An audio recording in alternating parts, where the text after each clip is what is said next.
Yeah, I think that we will look back and think that the 9-to-5 job that was the majority work style in this country was a nice experiment. It lasted for about 70 years, and it's coming to an end. I think that the number of jobs where you need to be present at an office 9 to 5, 5 days a week is going to continue to decline, and more variable forms of work are going to come up.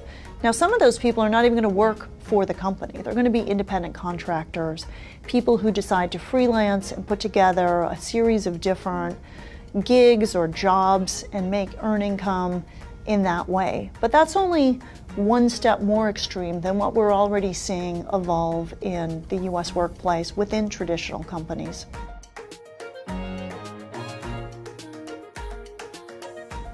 There are a lot of people who have remarked that this idea of full-time employment, being paid by a single employer to come to work 8 or 7.5 or however many hours per day is an industrial age notion.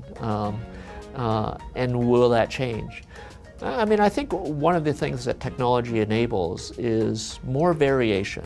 It's just very exciting to see these changes picking up, and we see the next generation of tools, things like augmented reality and virtual conferencing, whiteboards. There's all sorts of tools that are being designed right now to facilitate this transition from a world where everybody needs to be in the same office and everybody is constrained by a traditional 9-to-5 job to a world where people can live closer to their communities, they can live in a place where the cost of living and the public school system or whatever other considerations allow them to live where they want to be.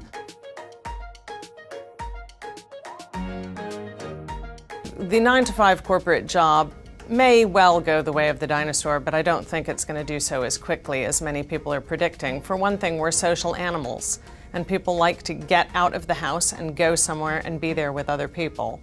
For another, all of the structures that we have in place are structures that support the 9-to-5 work life. I think it's an overstatement to say that it will go away completely.